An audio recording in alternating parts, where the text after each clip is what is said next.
Greetings, brothers and sisters. Shalom. Assalamu alaikum ad nastana.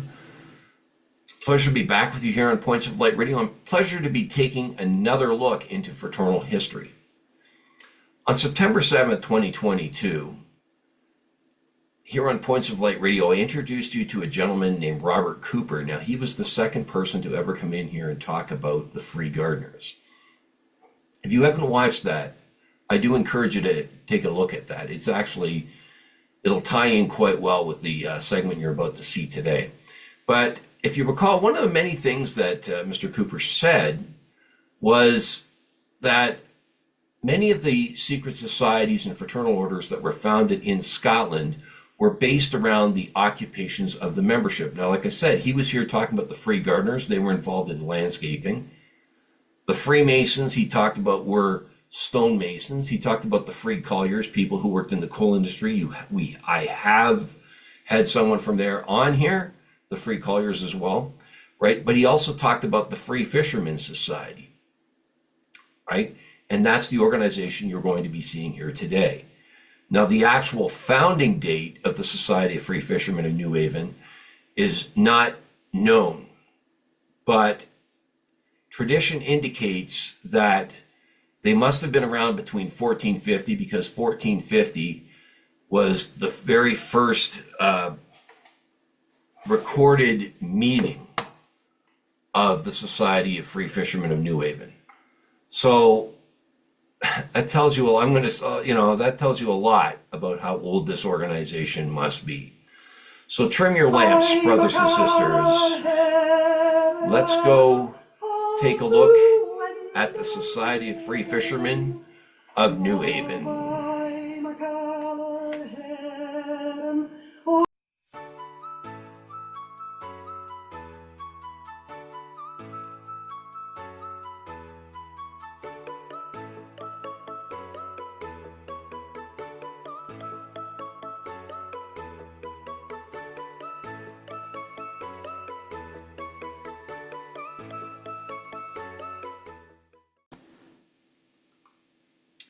Now, the exact date of the foundation for the Society of Free Fishermen of Newhaven is not known. However, tradition indicates that the first meeting of the society took place sometime before 1450. Now, that makes the Free Fishermen one of, if not the oldest, of the societies we've studied so far. Now, it appears that Newhaven was one of the earliest fishing villages on the Firth of Forth, and it was important enough to attract the attention of the able King of Scots, James IV, when he determined that Scotland should have a navy powerful enough to match that of any other nation in Europe. Prior to this king's reign, there was no regular naval force around Scotland. Now, the original records were lost sometime before 1631, when Newhaven became part of the North Leash Parish. The Free Fishermen Society was a charitable organization that was founded to provide aid in times of trouble and sickness. When Edinburgh Town Council was sold to Newhaven by James IV, the locals felt that they were neglected, and so was their harbor. Now, during the ensuing years, the Free Fishermen Society became more and more responsible for the running of the village, because the Edinburgh Council didn't seem to take interest in the small community of Newhaven or the fish workers in it. The income for the Free Fishermen Society of Newhaven came from oyster fishing, membership fees, fees from the grounds in Newhaven, and rents from various properties. All the fishermen were expected to take their turn to stand at the foot of Whalebra and hold a large pewter plate in front of them. Next to that, there was a notice saying, "Please remember the poor of Newhaven."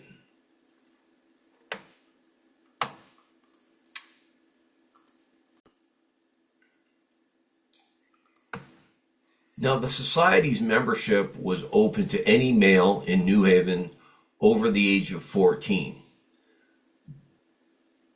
But there was also openings to any man who came into New Haven wishing to become a fisherman. By the 1820s, the influx of these outsiders, or as they were known, blackguard strangers, caused a problem because of a massive increase in the membership. In 1821, a new rule was made under which no one was allowed to become a member of the Free Fishermen unless they were, quote, the lawful sons of fishermen whose names were clear on the society books. This put an end to any blackguard strangers becoming members. Now, apart from looking after the poor, the Friendly Fishermen's Society function was to protect the interest of its members, and as a result, it had a large expenditure in the form of legal costs. Most of these expenditures were the result of misguided efforts to protect the oyster scalps or beds where oyster were caught.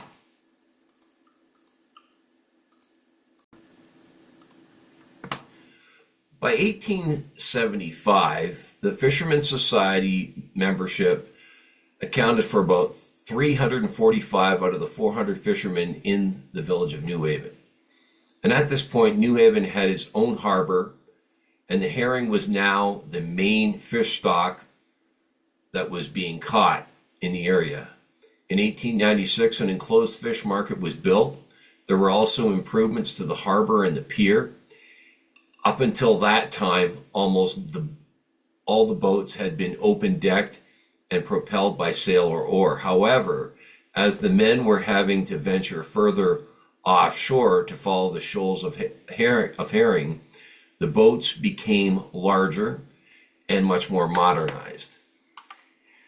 In 1875, the Free Fishermen's Society now devoted itself to looking after the members and families of members. This took the form of an allowance for sickness, infirmity, and old age, grants for funerals and for the widows of members, which were also provided.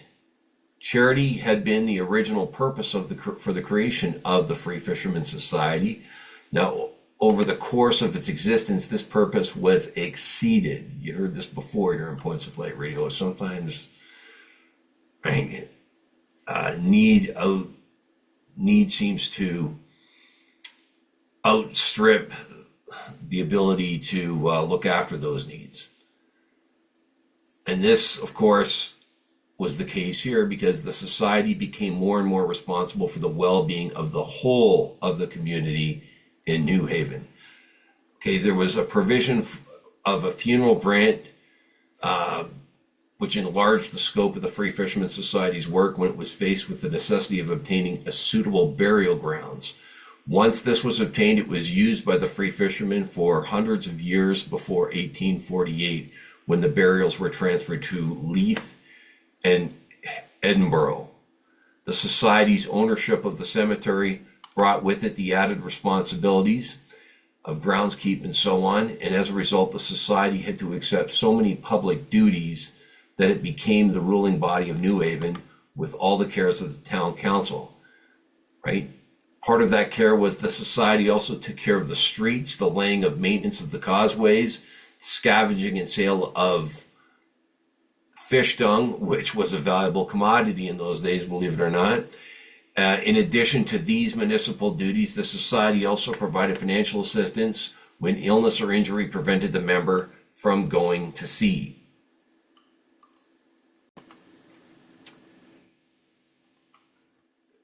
The Trawlermen's Trade Union was founded in the late 1800s, early 1900s, somewhere in that area. And at that point, the Free Fishermen's Society became more of a social club for the men when they weren't out at sea. The society organized monthly meetings and outings, and of course, a dance at Christmas. But membership had dropped to around 200 and continued to decline. This was because few of the younger generation of men were interested in becoming fishermen.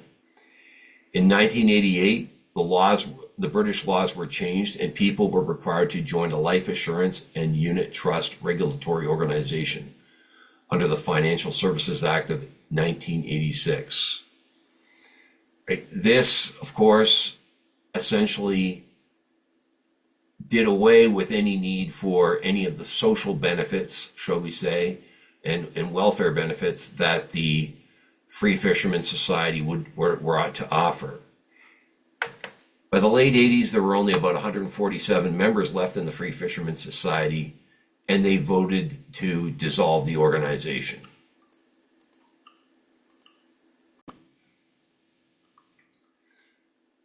So what have we learned today, brothers and sisters? Right? I think what I've learned personally is the Society of Free Fishermen, our study into the Society of Free Fishermen, really reinforces what you've heard me say numerous times here on Points of Light Radio.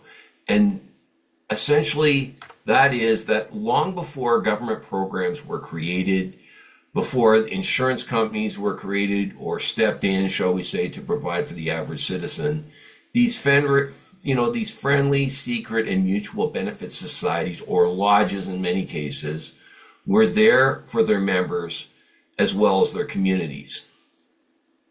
I mean, this is an organization that not only took care of its members, but essentially it was there for the entire community, even people who weren't part of it, right? Now, this has been interesting, studying the Society of Free Fishermen. Now, if you remember when we studied the Forsters, eventually I was able to catch up with someone who was actually involved in the Forsters Friendly Society in the United Kingdom. So I'm hoping the same thing happens here. I've tried numerous times to get in touch with people over in Scotland about this. It just didn't work. So, right, hopefully we're able to someone from the organization, or right, someone whose parents or grandparents were part of this organization will get in touch with me, and we can really delve into what it was like to be part of this organization, right? Like some personal experiences would be wonderful. But unfortunately, that's all I have time for right now in this particular segment. I hope you enjoyed this. I love studying these defunct fraternal orders. It's a wonderful thing, right? We learn so much, don't we, about our history when we look into this, right? Before I go, I want to remind you that this podcast is available on both YouTube and Spreaker. Please share, like, and subscribe when viewing Points of Light Radio on YouTube. I also welcome your comments and input. You can see the link to my PayPal in the detail section of this segment. You can hit on that link, make a voluntary donation to Points of Light Radio. We will use that to move the podcast forward. My Facebook link is at Facebook.com/Points of Light Radio. My Twitter handle is at PO Light Radio. My Bluesky handle is at POLightradio.bsky.social. You can see the link to my Spotify channel, as well as my Points of Light Radio store. Brothers and sisters, it's been a pleasure bringing this segment. And until we meet again, just step into the light.